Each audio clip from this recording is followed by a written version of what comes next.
Comment séparer deux chiens ou arrêter une interaction quand l'un des deux est harceleur mais que vous êtes tout seul? Je vous montre un cas concret ici avec le bosseron noir et feu qui embête un petit peu ma femelle. Elle se met dans mes jambes, elle veut pas. Il essaye de relancer. Elle lui dit qu'elle a pas envie. Elle reste dans mes jambes. Si je m'éloigne, elle s'éloigne. Ça va monter en intensité. S'il comprend pas, je vais l'arrêter. Ça va, il s'est mis sur le dos, du coup c'est une petite pause. On va voir s'il relance. Là, si je me déplace, regardez là, il quand même suit, il relance. Hop. Donc là, quand vous êtes seul et que vous avez deux chiens, bah l'avantage d'en avoir un qui est en longe, c'est que je peux mettre les pieds sur la longe. Hop. Et je peux aller en fait, voilà, bloquer le chien qui est harceleur pour laisser l'autre avoir un petit peu d'espace. Là, je suis tout seul, je promène deux chiens en même temps. Du coup, je peux pas m'éloigner avec le chien qui est harcelé. Parce que sinon, forcément, le chien harceleur, je suis responsable aussi. Donc, comme je suis obligé de marquer une pause, j'ai ma longe, voilà, avec le chien qui peut potentiellement être harceleur.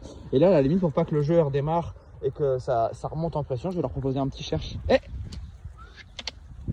Yor, les gars, cherche. C'est très bien. Cherche. Voilà, évidemment, faut pas qu'il fasse de la protection de ressources. Hein. Cherche. Voilà, et on apaise les tensions avec un petit jeu olfactif. Cherche. Très bien. Voilà. Voilà, j'ai profité de filmer ça parce que c'était un bon exemple de quand vous voyez que vous avez deux chiens qui montent un petit peu en pression et que vous êtes seul et qu'il faut pouvoir les séparer ou les arrêter, ou en tout cas qu'il faut pouvoir aider le chien qui se fait harceler. Et la longe qui traîne par terre, c'est quand même vraiment une option qui est très cool. Parce que logiquement, le chien qui se fait emmerder, il va s'éloigner. Et vous, comme ça, vous pouvez tenir facilement le chien harceleur.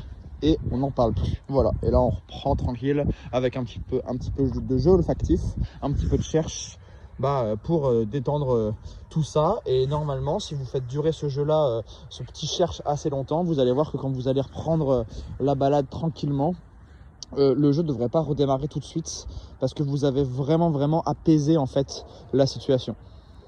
On va faire le test. Hein. Je vais me mettre en déplacement.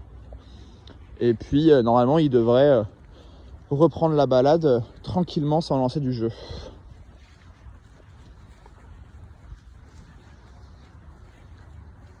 Voilà, super, très bien. Voilà, et on a deux chiens qui sont redevenus calmes. Peut-être même un petit peu trop calmes.